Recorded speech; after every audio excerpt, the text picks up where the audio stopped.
हमेशा खाने वाली चुड़ैल। रात को अचानक राधिका मौसी को किचन से कुछ गिरने की आवाज आई। उन्होंने बाहर निकल के देखा तो किचन में उन्हें कोई सफेद साड़ी में दिखा। वो चीख पड़ी, हे भगवान, आलतू जलाल तू आई बला को टाल तू, आलतू जलाल तू आई बला को टाल तू। राधिका मौसी को चीखते सुनकर श्रवण बाहर आता है भागते हुए। अरे माँ, क्या हुआ? क्या देख लिया? दादी माँ आ गई क्या सपने में? अरे बेटा, रसोड़े में देख तो कौन है? श्रवण रसोड़ी में झांक कर देखता है और उसे कोई नहीं दिखता अंदर। अब रसोड़ी में तो कोई नहीं है माँ। कोई सफेद साड़ी में नहीं है क्या? नहीं माँ, कोई भी नहीं है। चिल्लम चिल्ली की आवाज सुनकर काजल भी वहां आ जाती है। अब क्या हो गया माँ जी? अरे बेटा, रसोड़े में एक चुड़ैल थी सफेद साड़ी में। अरे क्या कर रही थी वो अंदर? अरे बताया नहीं, कल आएगी ना तो पूछ लूंगी। चुड़ैल जी, आपका क्या प्लान है? माँ जी, रात बहुत हो गई है, आपने कोई बुरा सपना देखा होगा, चलिए सो जाइए। राधिका मौसी सोने तो चली जाती है पर उनको रात भर नींद ही नहीं आती। वो कुछ भी उलझुल बातें सोचने लगती है। कहीं चुड़ैल की वजह से तो घर में टेंशन नहीं हो रहा, कहीं उसी की वजह से तो वो दादी नहीं बन पा रही। सुबह जब राधिका मौसी रसोड़े में छानबीन करती है तो पाती है कि नींबू का अचार गायब है। चुड़ैल नींबू का अचार ले गई, मुझे तो ठीक नहीं लग रहा कुछ। चुड़ैल को भी पता है कि जिंदगी का असली मजा तो खट्टे में ही है। राधिका मौसी झट से श्रवण को फोन कर देती है। बेटा, मुझे समस्या समझ में आ गई है, हमें एक तांत्रिक की जरूरत है। अरे क्या बोल रही हो माँ, तांत्रिक की क्या जरूरत है? आप पूजा पाठ तो कर ही रही हो ना। आलतू जलालतू मंत्र सारे फालतू जैसे कुछ मंत्र पढ़ो, चली जाएगी अपने आप चुड़ैल। अरे नहीं बेटा, कभी चुड़ैल को कम नहीं समझते।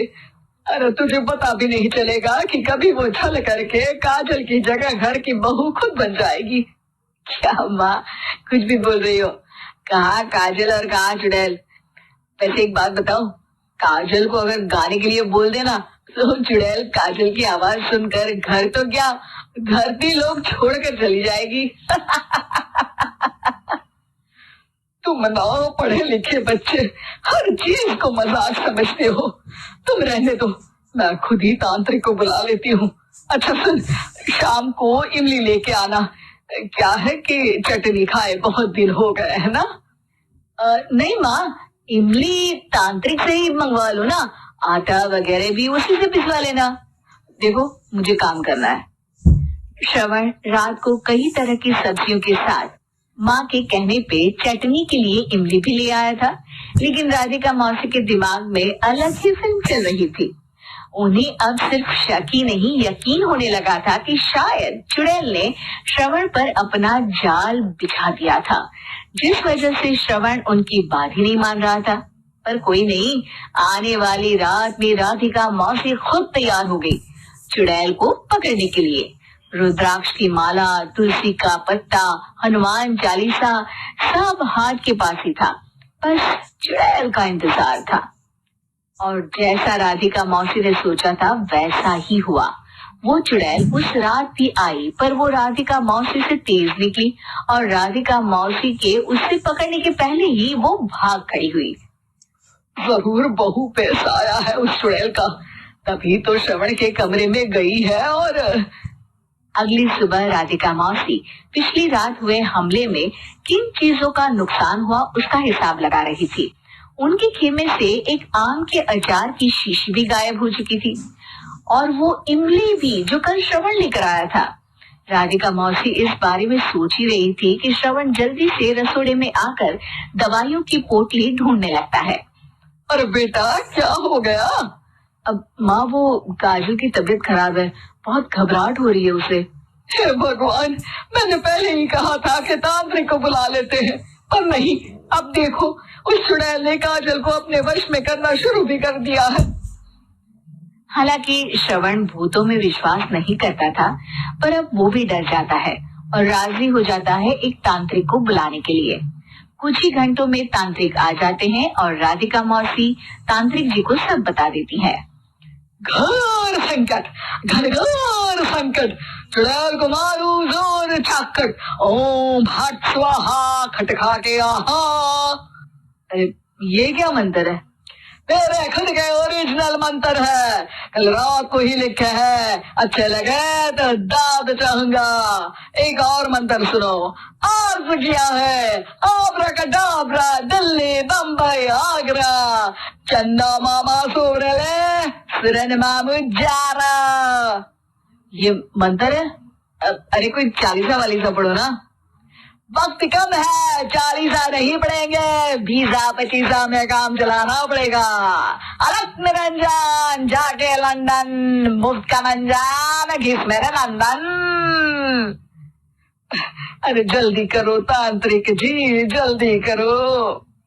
तांत्रिक अपने उल झलूल मंत्र पढ़ने लगता है। श्रवण को तांत्रिक पे शक होता है। वो अपने एक डॉक्टर दोस्त को कॉल कर देता है ताकि कोई अनहोनी हो तो इमरजेंसी में चीजें मैनेज हो जाए।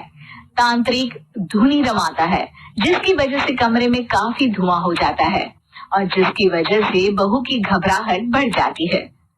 अब भागेगी चुड़ैल। हाँ। बहू खांसते हुए धुएं से बचने के लिए बाहर चली जाती है। अरे भाग रही है, भाग रही है।